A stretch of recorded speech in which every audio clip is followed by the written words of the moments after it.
Contoh kayak gini deh. Lu kebayang nggak sih di mana sistem? Jadi gini, kalau kita cuma bersih secara individual itu bisa gampang banget. Kita mau bersih secara individual. Tapi kalau misalnya kita bersih secara individual tapi nggak bersih secara komunitas, itu agak sulit tuh.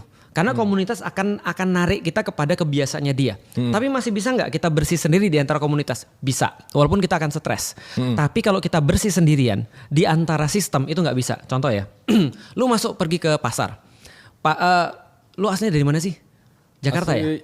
Lahir Jogja tapi gedenya di Lipo Cikarang, baru umur 19 di Jakarta. Anggaplah orang Jakarta lah. Lu pernah pergi ke pasar yang bau nggak? Bau becek Pernah, gitu? sering diajak mama waktu itu. Pernah ya? Iya kan Mang, sering kan waktu itu. Bau becek gitu kan ya. Nah di Palembang dulu tempat aku gede, itu ada pasar bau becek dan baunya bukan bau lagi. Bau banget karena ada orang jual ikan di sana, jual babi di sana, jual daging di sana, dan semua ketika mereka lagi ngulitin ayam tuh semuanya di bawah. Jadi tuh wah, mes kacau banget. Apalagi pas habis hujan itu baunya luar biasa. Pertanyaanku sederhana. Sebelum aku nanya ya, sebelum aku pergi ke pasar, nenekku bilang, "Lik, jangan pakai sepatu, pakai sendal jepit aja." Karena dia tahu bakal kotor kan ya.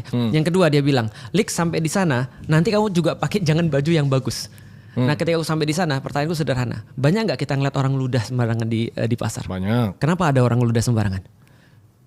Karena tempatnya sudah kotor. Karena udah kotor. Orang nggak hanya ngeludah, muntah dia di situ. Tempat yang kotor memaksa orang untuk berbuat kotor. Ingat tuh, memaksa orang untuk berbuat secara psikologis ya. Dan tempat yang bersih memaksa orang untuk berbuat bersih. Contoh ya, aku pernah ngajak petani. Aku kan dulu kan di dunia pertanian. Aku pernah ngajak petani pergi ke GI, Grand Indonesia. Terus dia nanya, "Ustadz, ini WC-nya di mana?" Aku ajak pergi ke WC tuh.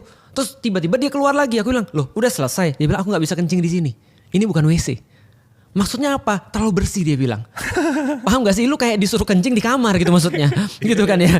Maka dia cari yang bener-bener WC bagi dia. Karena tempat seperti itulah yang biasa dia buang gitu maksudnya. Tempatnya harus basah. Tempatnya harus kemudian dalam tanda kutip bau dan segala macam. Akhirnya anterin ke WC di lantai basement. Nah, itu dia baru bisa. Akhirnya pipis. Nah ini kan menarik kan, tempat yang kotor memaksa orang untuk berbuat kotor, tempat yang bersih memaksa orang untuk berbuat bersih. Nah Indonesia sistemnya yang mana sekarang? Gue gak mau ngomong. Ini gue dijebak. Jangan kita yang ngomong, Mahfud. Nah ya itu Pak Mahfud ngomong kan ya? vokal sekarang. Udah mulai vokal. Dia kan bilang, jangankan manusia, malaikat masuk Indonesia sistemnya jadi iblis kata dia. Ini kan bukan kita yang ngomong kan. Nah kali ini Ustadz Telik aja yang ngomong. Ini pentingnya sistem.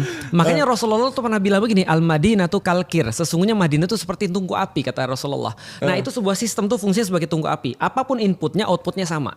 Maka kata Rasul, kalau ada besi yang berkarat masuk ke dalam sistem itu, dia jadi karatnya hilang. Kalau ada besi yang bagus masuk ke dalam sistem itu, kata Rasul masuk ke Madinah, maka kecermerlangannya semakin meningkat. Nah kalau di Indonesia orang baik itu malah susah.